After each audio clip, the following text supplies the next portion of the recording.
All right. It is October 31st, 2025. Happy Halloween, everyone. Oh, look, I even set up my little fiberglass jack-o'-lantern back there. That's about as dressed as I get this set. It is the Prospect Weekly Roundup. I am David Dayen, executive editor of American Prospect, your host. And with us today, very excited. Uh, David, do you have to walk around your kid today on Halloween, or is he too old now? One of my kids has aged out, I think, of trick or treating.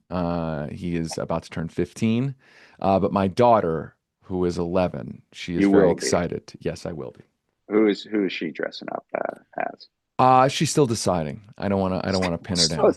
do you know it's tonight? I Right. do know it's tonight. She's still working Yes, on it. yes, yes, still working on All right. Well, we have girl dad and it. poster extraordinaire David Sirota here. I brought David on because he has a new book. I have it right here. Master Plan: The Hidden Plot to Legalize Corruption in America. Co-author is Jared Jakang Maher. And this is cool. This is like it's kind of like in the 80s when they do a novelization of a movie. So the novel would come out after the movie. Yeah. So you'd be all excited, like, hey, I can read the Superman movie. This is the novelization of the podcast, Master Plan, which came out last year to much acclaim. And as mentioned, it's really the story of how we got to this incredible situation in America where big money, dark money, not only rules our elections but kind of rules our life. And you know, tell me about what it was like translating this. You had a podcast, you had a narrative. What more did you want to put into the written form to like why do this project? Yeah, well, first of all, the book goes frankly much deeper than the podcast. Although the podcast is pretty deep. I think that there were things that were left on the cutting room floor, if you will, Mm-hmm. documents, side stories and the like. So that all of that is now in there. So that was one goal, is that I just there was so much stuff that we found that we just couldn't put in the audio. And as a related to that, there's stuff that's visual. I think seeing, for instance, as an example, the excerpt that the Prospect ran Mm-hmm. about the campaign for capitalism, which sounds insane, Right. but how the conservative movement joined with the Ford administration to run a national ad campaign for capitalism as a response to their fears that nativism and I guess socialism was, or their fears that socialism was on the rise. And I think the point is that that's hard to translate into audio, and I wanted people to be able to actually literally see it. Because the thing is with the podcast and with this topic area, I think it's that when you talk about it, it can kind of sound like you're way down a rabbit hole talking about some wild conspiracy theory that can't possibly be Mm-hmm. true. And yet everything that we uncover uh, is um, is documented, right? Like Right. they like especially in the early 1970s when the this master plan was coming into reality, they were writing everything down, and I wanted people to be able to see it. Right. And I wanted there to frankly be a physical, a physic this to be physical in the world, like a physical representation of this in the Right. world, because I also think like something about digital media feels kind of ephemeral. And I sometimes get afraid that like, you know, and we've seen evidence of this, where digital media sort of disappears before our eyes, right? Like the sort Hmm. of there's some, what's it called? It's like web rot or something. There's some Link term rot. for Yeah. link Hmm. rot, right? So Yeah. I wanted there to be this in the world. And then one other point to make on this, one thing that we've learned in our audio work at the Lever is that the the listening audience is often different than the reading audience. That really there's overlap, obviously, but I do think that there are some people who are like, I'll never listen to a podcast, but I will always read books. And there are people who are saying, I will only listen to podcasts and I don't read books anymore. And so we wanted to take the work that we did and put it into multiple formats. Yeah. I mean, I think that's totally true. As someone who does a podcast as well, that those are totally different audiences. Even the audience for this weekly roundup, we have people that come here that are dedicated. So, Yep. yeah, very good point. So let's get into it. Let's talk about what's in the book. You start and you really frame this with the story of Lewis Powell. And why don't we just have you say, who is Lewis Powell and why is he so important to what you call this master plan? So I'm gonna let's like do the Wayne's World like There all you go. right, so we're There you going go. back to 1971.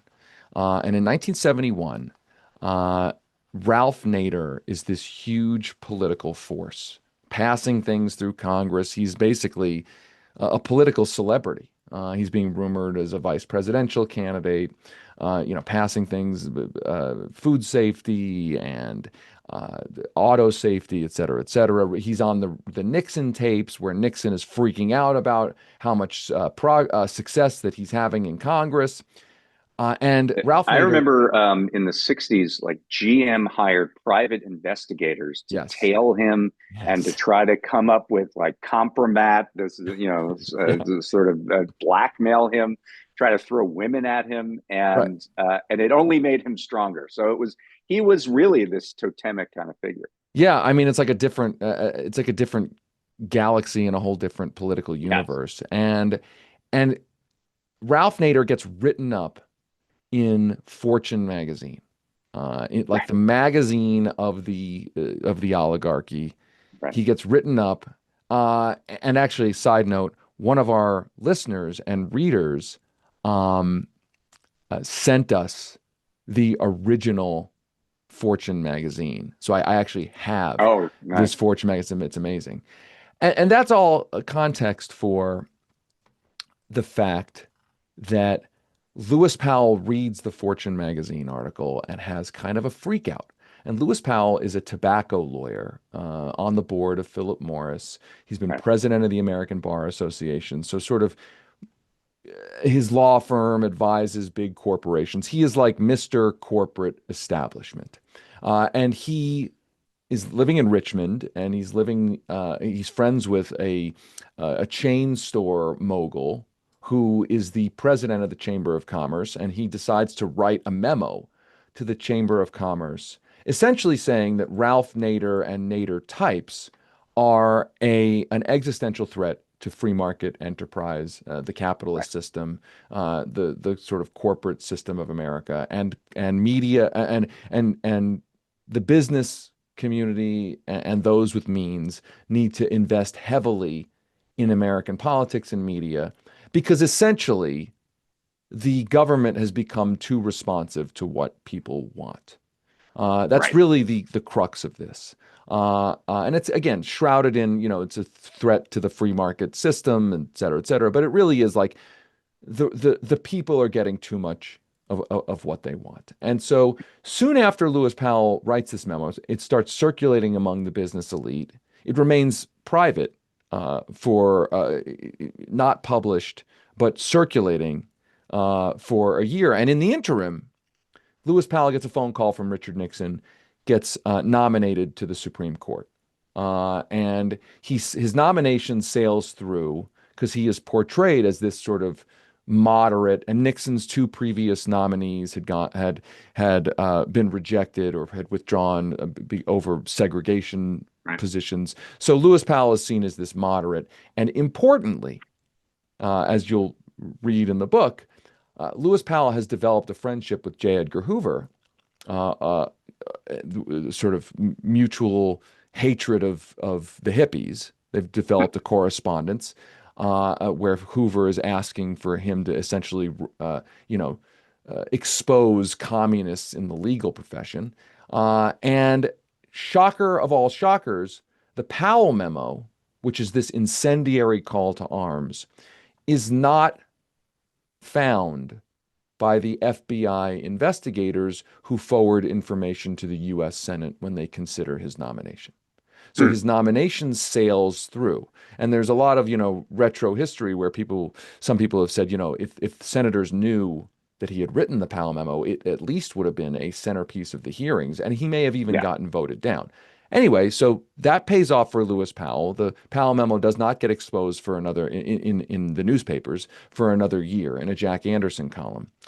But Right. Powell is now on the Supreme Court. He's given a send-off party by Philip Morris at this lavish event in New York City that had never been exposed until our book exposed it, which is where Is that the Cronkite thing? right, Yeah. right, Yeah. where Philip Morris's executives present him with a judicial robe emblazoned with corporate logos. We have the photos of this in the book, okay, and they pressed a commemorative vinyl record of the recordings where Walter Cronkite, then the CBS News anchor, does a Right. sort of mock rendition of his then big Sunday program, You Are There, Right. valorizing Lewis Powell's life. I mean, you cannot make this is where I say it. Like, it sounds like a conspiracy theory. I It, sound like a it, crazy you person. actually sound barking mad right now. Right. I mean, But it's all real. one of the interesting things is that this trajectory of Powell, that he's sort of seen as kind of a moderate, if you look away from his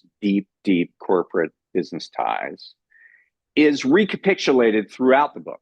Like, I keep seeing it come up again and again. John Roberts, kind of in the same way. Anthony Kennedy.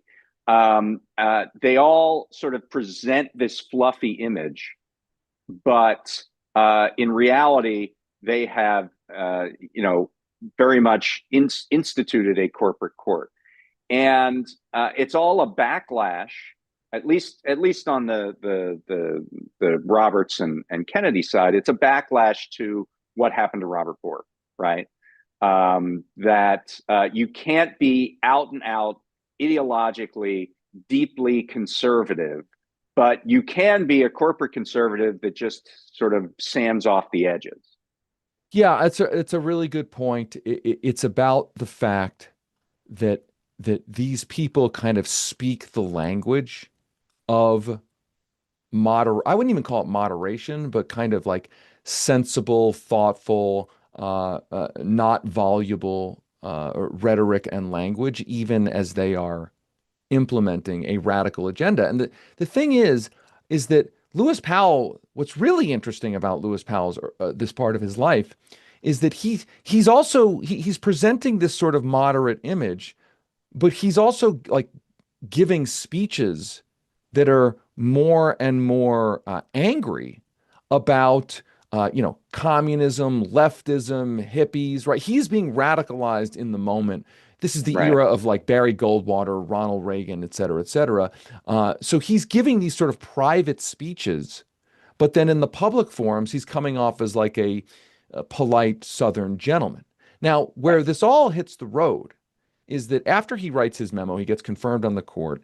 The Chamber of Commerce organizes this secret task force to implement the Powell memo. Again, I know I sound like a conspiracy theorist here, but Right. you can read the members of the task force. They literally call it the task force on the Powell memo, and it's all about how do they take the recommendations of the Powell memo You and have put like a it seating chart right. There was like a from one seating of these chart. meetings. Yeah, Yeah. exactly. And they're going over, we've now got, radio actualities, and we're funding a motion picture, and we've got, newspaper editorials and radio ads. We're talking about the powerful corporate executives, some of whom come from the largest media outlets in the country. We have a Right. letter from the president of CBS saying that he agrees with what the Powell memo is saying about the attack on the free market, and that he is working to correct the situation. That's a direct quote, working to correct the situation at Right. CBS News. Which But is like, here, which is kind of an interesting valence given what's happening right now at yes, CBS News, which is supposed to be a break from the liberal media past, the liberal lion past of CBS. But what your book shows is that there are some things that are bipartisan, and one of them is thou shalt not disrupt corporate America. exactly. Now, where the for Powell, where the rubber really hits the road is now he's on the Supreme Court. So what does Lewis Powell do on the Supreme Court very soon after he gets on the Supreme Court? Well, one, he helps engineer a then radical ruling that takes a radical fringe theory that money in politics is not corruption or undue influence. Money in politics is constitutionally protected speech. This is Right. a theory forged by John Bolton, like the same John Bolton way back then. Right. John Bolton was on the legal team of the case that came to the Supreme Court, and that case came out of the post-Watergate campaign finance and anti-corruption reforms, which were a big victory for the anti-corruption movement. They used the crisis of Watergate was used for that, but the moment that that bill was signed by Gerald Ford, there was a legal effort to begin unwinding it. John Bolton was on the legal team, unwinding it through an argument that money in politics needs to be treated as constitutionally protected speech. Lewis Powell Right. joins that ruling. And then soon after that, even more interestingly, is a case from Massachusetts comes to the Supreme Court.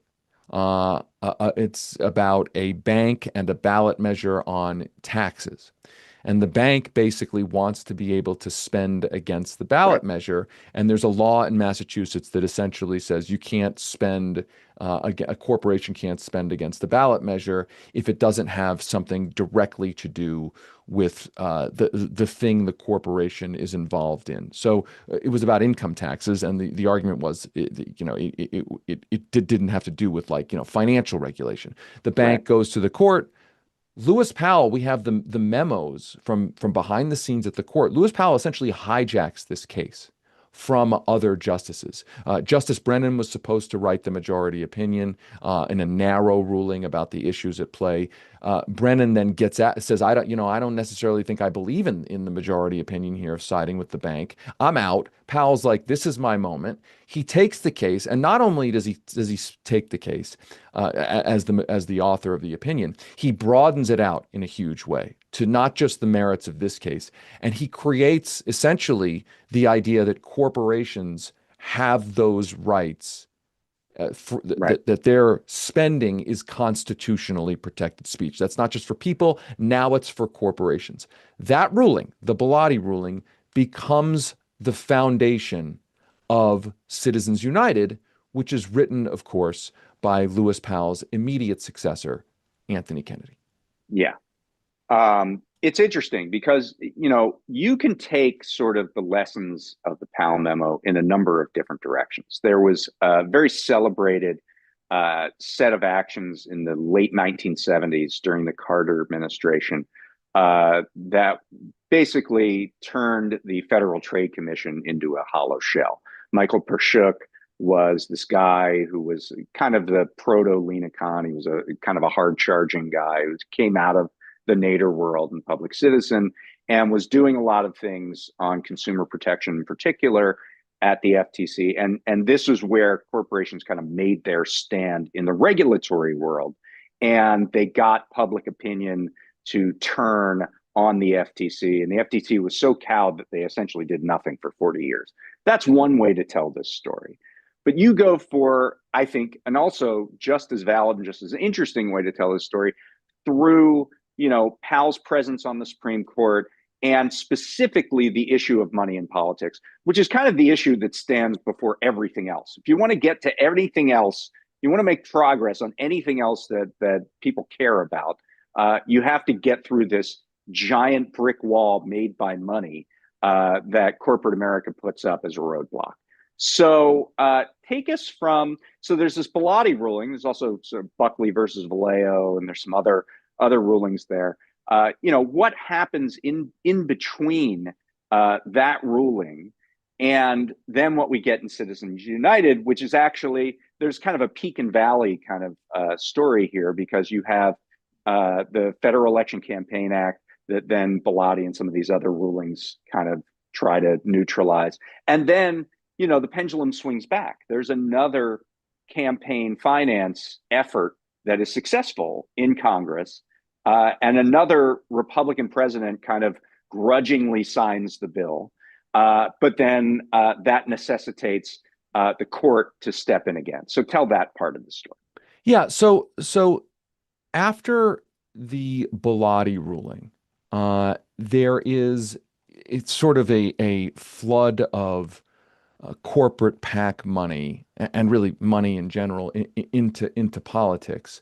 And it's worth That mentioning. both parties participate in, we should say, Absolutely, right? Tony Coelho right. and the Democrats were as much implicated in this as Republicans. Absolutely, it becomes the era of big money politics, and it's worth mentioning in one of the Powell memo task force meetings at Disney World. You can't make this up. I love this story.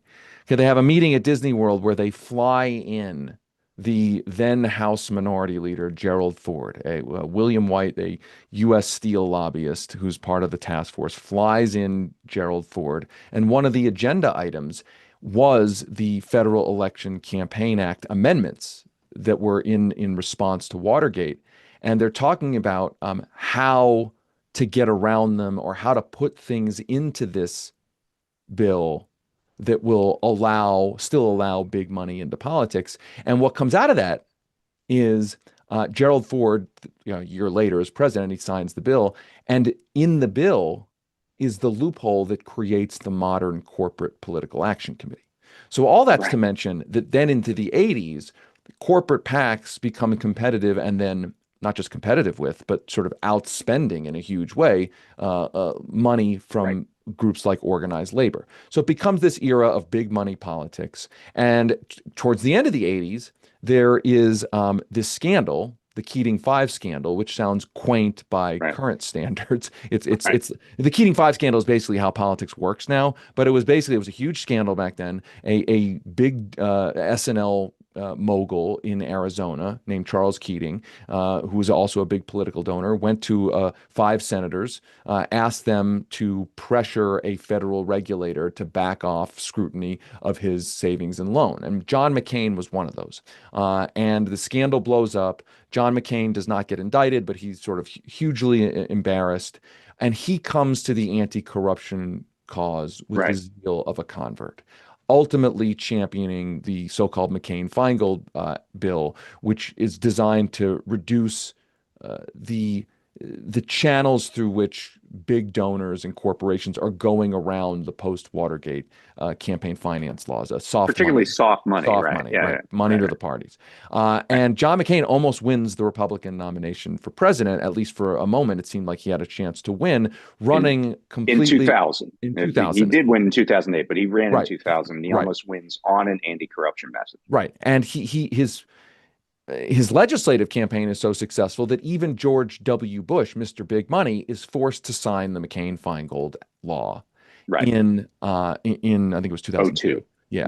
So the pendulum swinging back against corruption. And I should mention, meanwhile, there was a court ruling. This is on the Rehnquist court in this period of time that in Michigan, which stood up the idea that corporate donations in specific, it's called the Austin ruling, could be regulated. So the sort of campaign finance reformers, anti-corruption movement has these victories, right? It gets McCain, the McCain candidacy, it gets the Austin ruling, it gets the McCain-Feingold bill, and then the big moment in 2003, Mitch McConnell goes to the Rehnquist court and says, get rid of the McCain-Feingold Act, and the Rehnquist court upholds the McCain-Feingold Act. So this is like we're going to have some, there's a bottom here. There's some walls on anti-corruption. And then, of course, comes this very, very short period in the mid 2000s in which William Rehnquist and Sandra Day O'Connor become on the Supreme Court John Roberts and Sam Alito. Right. And this is like the moment, I think, that basically really is the pivot point for the master plan. Now, remember, I haven't told the whole story, and you have to read the book about it. Like at this time, also the Federalist Society is being built. The entire judicial pipeline, the right wing, the conservative movement's judicial pipeline is being built, so that And there's John. a really interesting moment that I think we should get into where that movement shows their supremacy Oh yeah, yes, in the Republican Party yeah, yeah, because, uh, you know, George Bush, a noted crony capitalist, a noted crony who has his buddies placed in all these positions, does that again with the Supreme Court. And the conservative movement, led by the Federalist Society, says, no, you cannot do that. And they succeed. So that, I think, is the real hinge point here. yeah. So John Roberts was like created in a lab Right. to be a Supreme Court justice. He had like that was spring loaded from a long time ago in the early 1980s, right? He is this judicial star. He's aligned with the Federalist Society. He's in the Reagan administration. He's a big corporate lawyer. So by the time Sandra Day O'Connor says she's going to retire and William Rehnquist gets sick, he is sort of right there, sort of spring loaded to be one of the nominees. And he becomes obviously one of the nominees. And then when Rehnquist's sickness was the sort of the surprise moment, uh, they had to fill another seat, and Bush, instead of going to the Federalist Society, again, this sort of infrastructure created by the master plan to to to to to create a judicial pipeline, Bush says, "I'm going to nominate my friend Harriet Miers." Okay, Right. Harriet Miers is his like pal from Texas who's the White House counsel, and she is, I mean, she's conservative, no doubt a conservative person, a loyal Republican, but she's not out of that like master plan pipeline. She is not kind of a John Roberts cyborg built in a lab to implement a partisan political agenda. And this is the moment where everything that's been built by the master plan, all the political and legal infrastructure, has to decide whether to go along with the Republican president, who's done a lot for them, Right. or go to war with him. And this movement decides to go to war with George Bush, ultimately getting him to withdraw Harriet Miers' nomination and instead replace her nomination with an even more Terminator-like John Roberts style person, Sam Alito, right? So it was, and I think you're right. Like that moment reverberates because in just getting Bush to withdraw Myers, it was this message to all future Republicans, like, don't mess with the Right. conservative movement infrastructure that we've built. You take orders from us, not the other way around. And Uh, particularly on the court. And I think that, the legacy of this is there were a lot of what I think conservatives would call botched nominations, where people like David Souter, who George H.W. Bush put right. on the court, John Paul Stevens, to a lesser extent, who Ford put on the court, who ended up, living out their tenures on the court as more liberal members. Yeah, I mean the And mantra was yeah, no more suitors, right? They were really, right. really, really upset about David Souter. Like that, And like there were two formative things, honestly, in the conservative movements. Like it was the so-called borking of Robert Bork in their imagination, right? right. Like that's a moment for them. And then we got David Souter, who becomes a liberal, and that can never happen again. Like that infuses all of this. Right.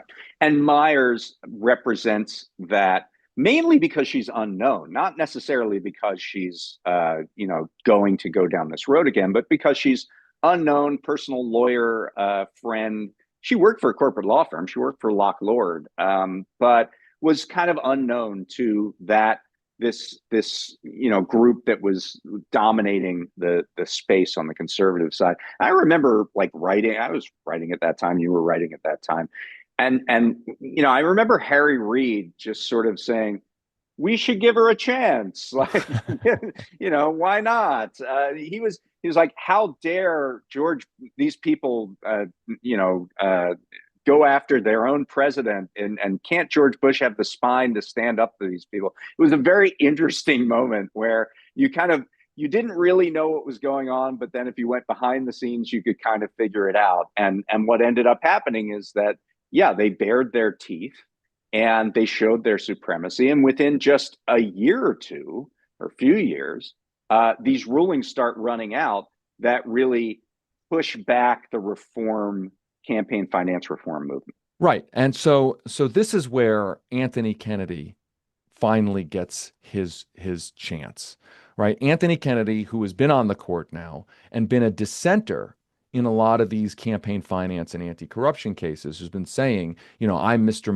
Money is constitutionally protected speech guy. He's getting sort of outvoted in the past. Now all of a sudden, and it's worth mentioning, he's not getting votes from Rehnquist or O'Connor on some of these specific cases. Now Rehnquist and O'Connor become Roberts and Alito. And the conservative movement that wants to deregulate campaign finance sees its opportunity and brings a series of cases testing the new court majority. We did an interview in this book with one of the architects of the ultimate Citizens United ruling, the legal architect of it, who talks about how he can't control the Supreme Court. All he can do is give the court an opportunity to go big. Anthony Kennedy, by the way, notably, a former corporate lobbyist who had become well known in Sacramento for handing out campaign cash to legislators, right? That's important context for understanding his view that money is constitutionally protected speech. Ultimately gets the opportunity, obviously, in Citizens United. And I think the thing that people forget about Citizens United, which we recount in the book, and I actually didn't really know the backstory, was the case. First of all, there's so many things about this. The case, first of all, is completely engineered. And what I mean Right. by that is, for those who remember or think they know the case, they might remember it as like David Bossie wanted to make this anti-Hillary movie in the context of the election, 2008. And the FEC knocked down his door and tried to confiscate all the videos. Like that's not what happened, like, at all. What happened was David Bossie, the conservative activist, had a movie, super Yeah. anti-Hillary movie, and then preemptively petitioned the FEC for an opinion about whether this would be considered regulatable electioneering under the McCain-Feingold law. I would argue that they did that because the real goal wasn't about the movie. The real goal was to get the court ruling. In other words, they wanted the opinion from the FEC. So the FEC issues its opinion saying, yeah, this is an anti-Hillary campaign ad. It's regulated by the campaign finance laws, and then they take that ruling and they go into court, right? So Right. they've engineered the case, and they go into court, and here's the other thing: the court is considering ruling on just the merits of this particular case, right? The movie, the timing of it, is it electioneering, is it not? And they're debating whether to issue, behind the scenes here, whether to issue a narrow ruling on this. And reportedly, David Souter is like super pissed off that the court is even thinking about siding with David Bossie, even in a narrow ruling. And there this we did not find, but there is a rumor out there that there is this barn burning dissent that Right. David Souter wrote and was going to publish about how the court was essentially a corrupt institution, like burn it all down. And John Roberts decides, you know what? Souter has just announced that he's retiring after this term. So I'm going to order this case for re-argument so that Right. Souter will be gone. And I'm going to and here's the thing. I'm going to order the case re-argued not on the small merits of the case, but on the larger giant question that Anthony Kennedy is working behind the scenes to get the case to be ruled on. Like, not about the specific movie, but about these huge issues. And so Souter's gone. They re-argue the case in the next year. And of course, then comes the Citizens United ruling, which has some of the most, I mean, truly, I mean, I think people forget exactly what Citizens United said. But I want to read like a quote from Hmm. this just to give people a sense of how insane this was. This is a direct quote from the ruling that comes out of Citizens United. This court now concludes that independent expenditures, including those made by corporations, do not give rise to corruption or the appearance of corruption. I'm going to continue here because it gets even crazier. Quote, that speakers may have influence over or access to elected officials does not mean that those officials are corrupt, and the appearance of influence or access will not cause the electorate to lose faith in this democracy. Okay, Right. like that is written into the ruling. Okay, and the effect of the ruling is that as long as a super PAC can pretend to be independent, and I really underscore pretend, that means Right. it can't be corrupting, and that means its spending can't be regulated, and it also means that donations to the super PAC can't be regulated because the court precedents are predicated on the idea that the only if spending, if money is First Amendment protected speech, the only justification for regulating that is an anti-corruption justification. But if a spending is independent, it supposedly can't be corrupting, and therefore it cannot be regulated. That's the Yeah. architecture that we now live in. Now, the last thing I'll say on this is that Mhm. nobody believes. Like, does anybody believe that if a senator is running for reelection and their former staff are running a super PAC, and the super PAC's entire mission is to reelect the senator and is raising money from donors who want things from that senator's, committee that senator runs in the Senate, does anybody believe that isn't a potentially corrupting influence or doesn't create the appearance of Or corruption? does Like, anyone believe it's independent? And I'll go you one right, step further. What we've seen in the post Citizen United world is the rise of this thing called the red box.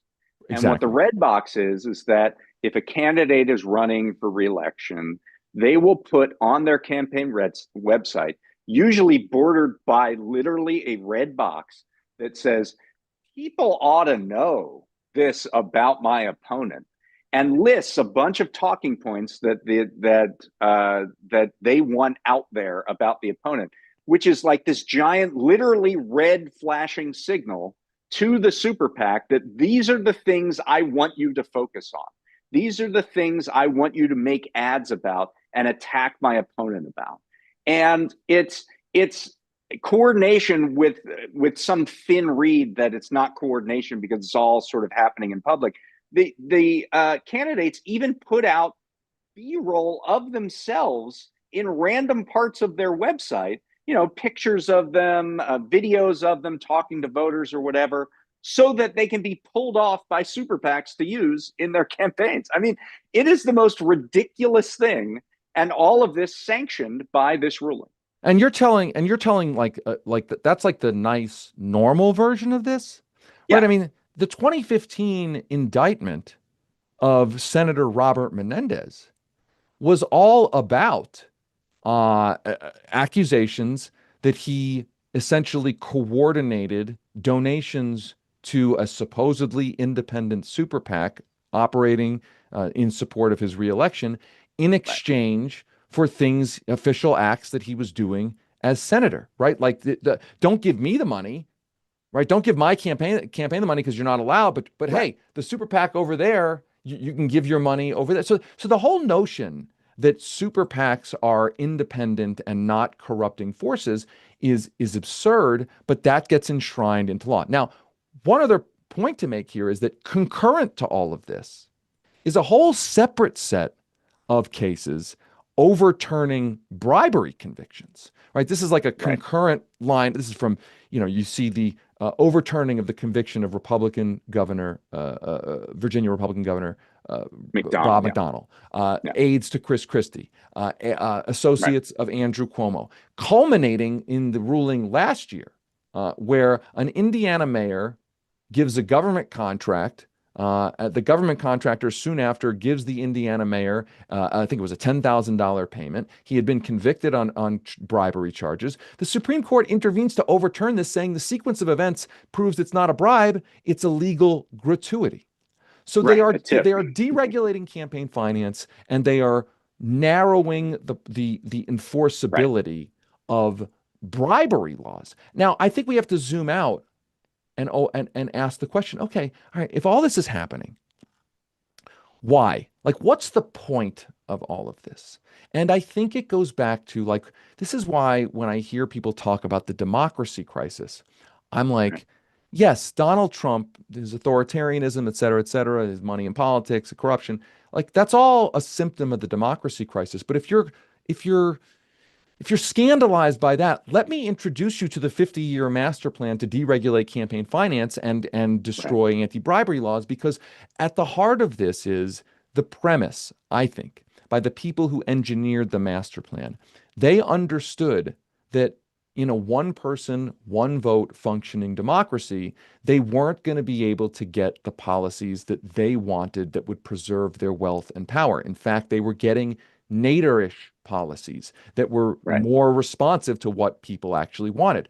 So they understood that to deal with that, to deal with that democracy problem, if you will, they would have to rig the institutions of democracy to make it so more closely like a $1, one vote situation, aka not a democracy, where it looks like a democracy sort of aesthetically, but is not, but it's operating essentially as an auction.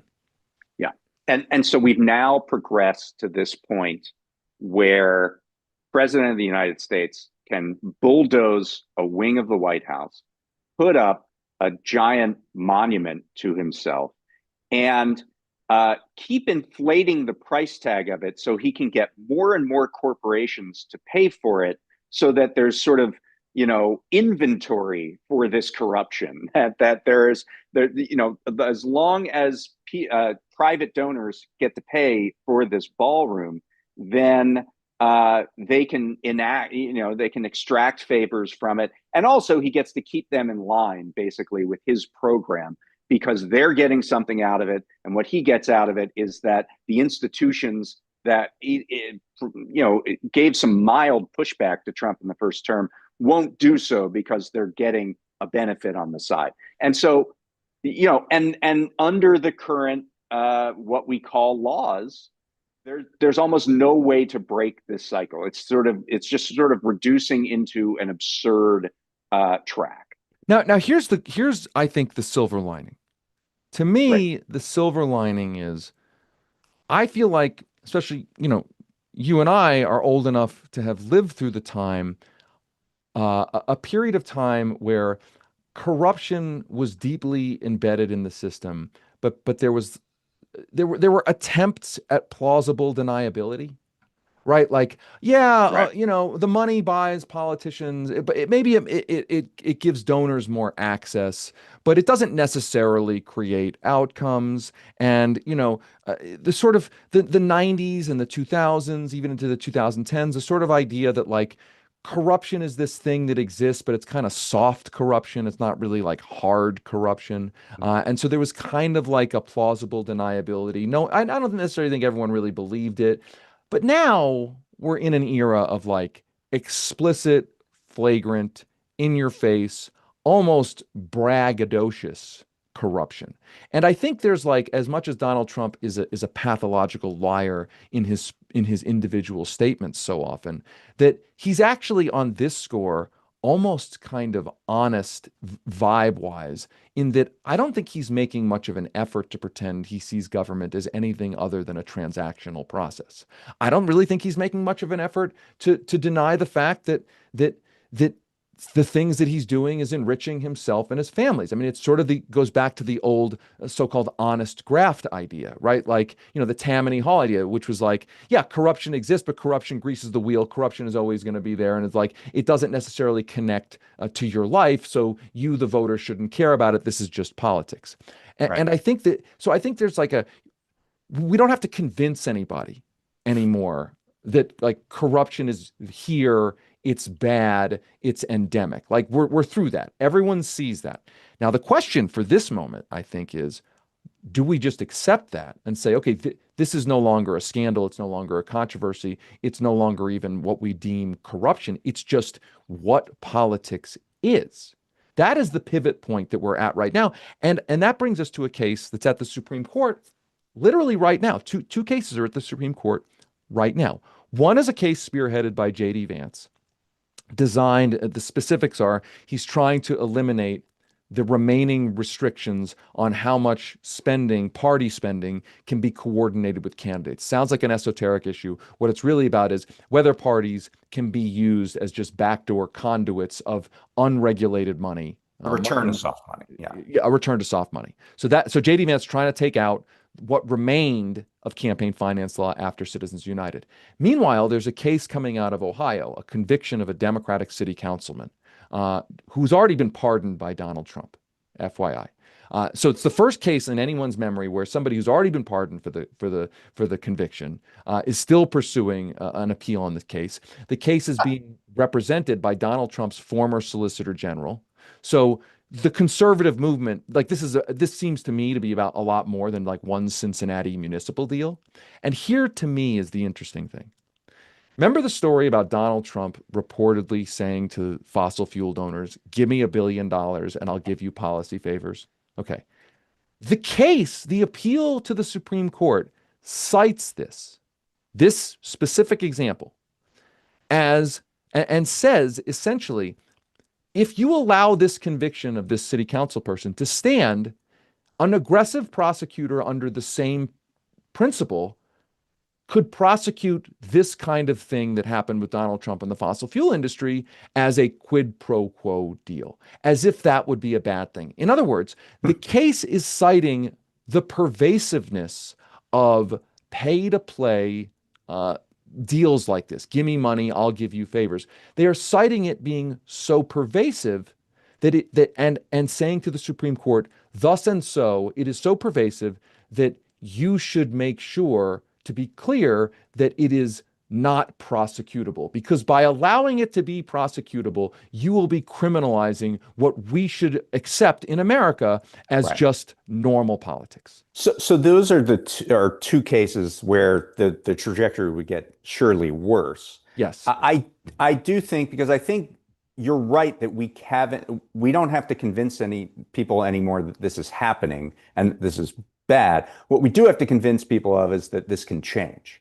And there are actually two cases that I would cite where that is a possibility. And both of them you have both written about at The Lever or talked about, and we've written about the prospects. So the first one is this antitrust case where MAGA lobbyists basically overruled the Justice Department's antitrust division in a case between Hewlett-Packard Enterprise and Juniper Networks. They wanted to merge.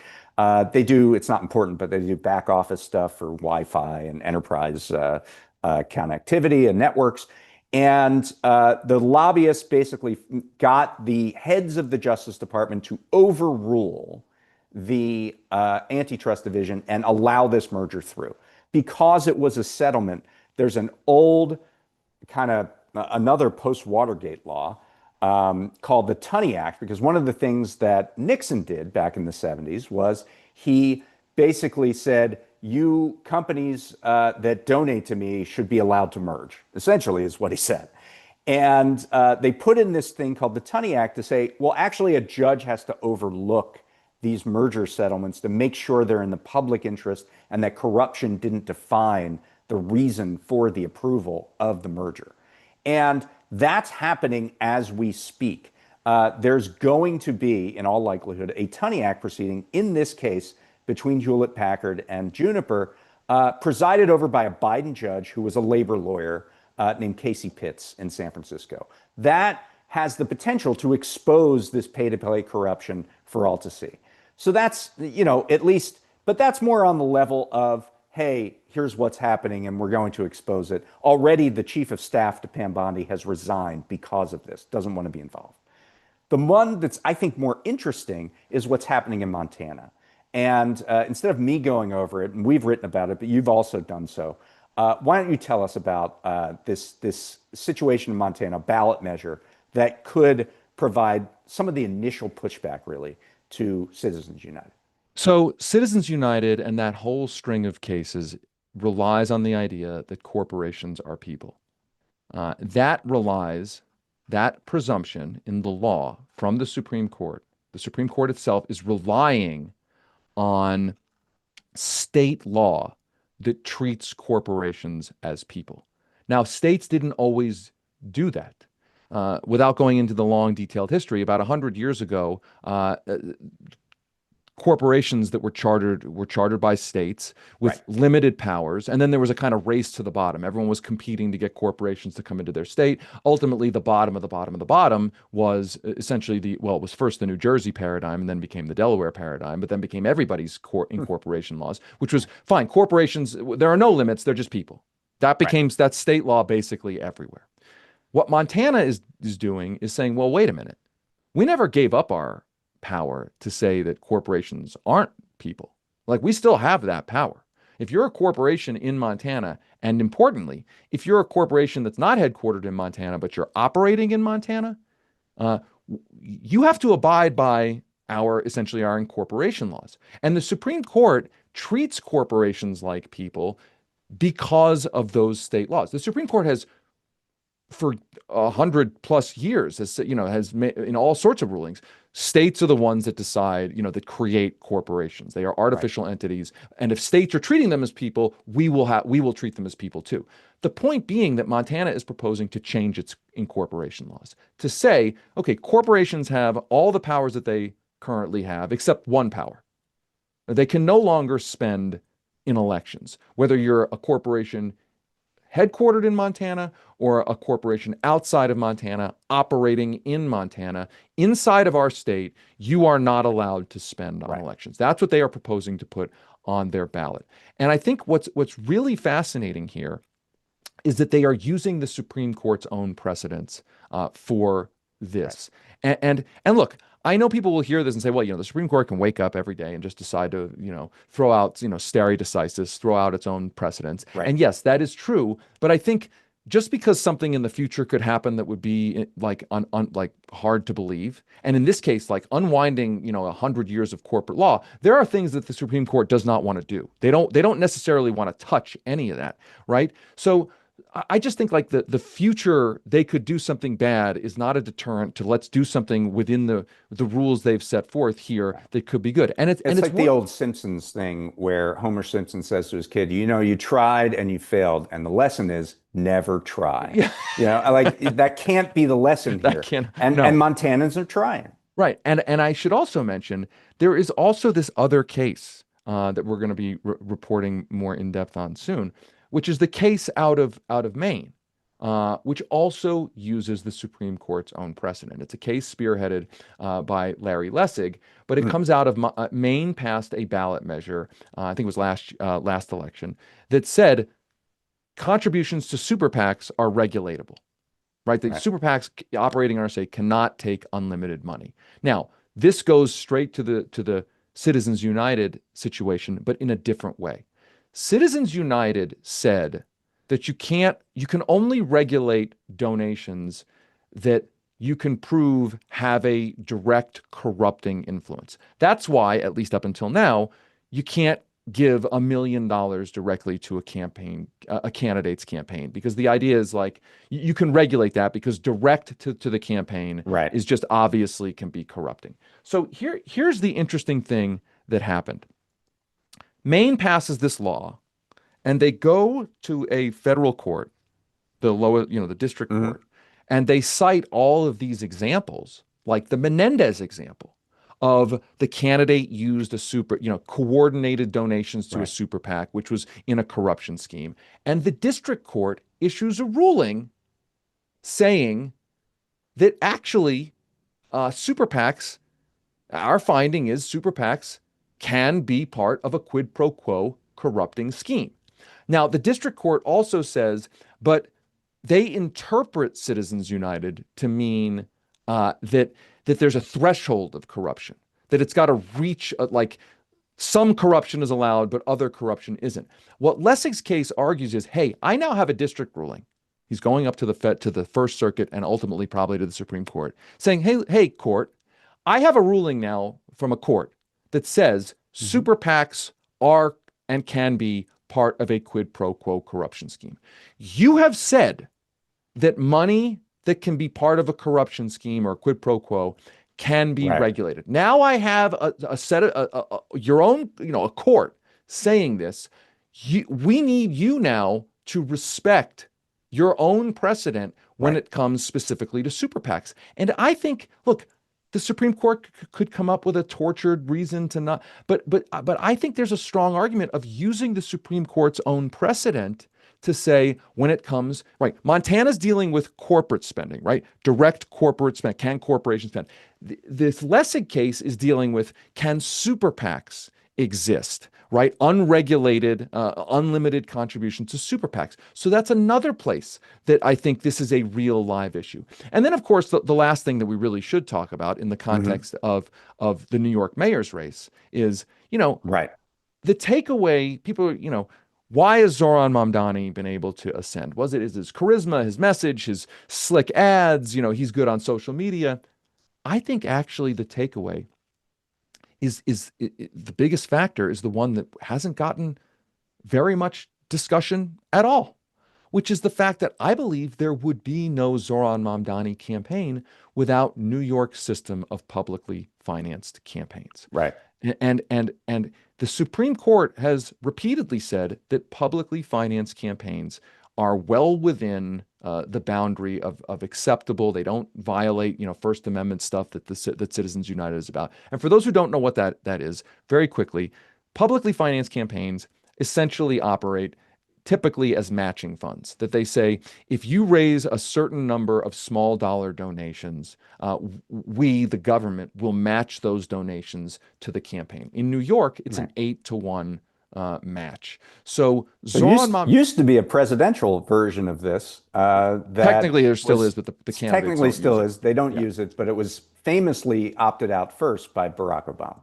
Yes, that's the reason that it is essentially ineffective at this point. Yes, but the point is that to my mind, if we want candidates to be able to run campaigns, competitive campaigns, particularly against oligarchy, like Zoran Mamdani's campaigning explicitly against billionaires, a candidate like that is not going to be able to raise competitive amounts of money campaigning against the givers of big money without a publicly financed system. And it's an anti-corruption thing too, obviously, because the money you get that's publicly financed money doesn't come with the demands of legislative favors once these people are in office. So I look at that and I say, the takeaway for anybody who wants less corruption in politics, and I don't care if you like Zoran Mamdani's politics or you hate him, if you want outsider candidates who are not beholden to big money and the corruption system, then you should be looking to the 14 states and 26 localities that already have publicly financed campaigns to expand those systems or to bring those systems to as many places as we can bring them. Because to me, regardless of whether you're a Republican or a Democrat, liberal, conservative, progressive, populist, whatever, that is actually the real answer here, ultimately. Well, there's so much more we could get into. There wasn't nearly enough discussion of 1980 76ers topics, but we're going to have to leave it there. Are you going to don't accuse me of some of my friends from back in Philly have accused my background here. I don't know if you see this, the fat lever jersey, the Nuggets. They've accused me of betraying the Sixers. And just so for anybody You are from now a Philly, Denver resident. That I'm a is Denver why. resident. And I've lived in Denver longer than I ever lived in Philly, although I right. obviously grew up in Philly. Charles Barkley is like my god, you know. But I put it this way. The Nuggets are my favorite Western Conference team, There you go. and the Sixers are my favorite Hey, there's Eastern only one Conference. there's only one undefeated club among those two, and that's out in Philadelphia. Yeah. So anyway, here's the book, Master Plan. Go get it. Great stuff. Great conversation. David Sirota, founder of The Lever, and you can find him at levernews.com. And thanks so much for coming on the show. Thank you. Thanks for having me. Yeah, it was great. We do this every week. We'll put this up on the website, so tell your friends if you watch this, hey, go for a great discussion over at prospect.org, and we will be back here next Friday. Have a good day.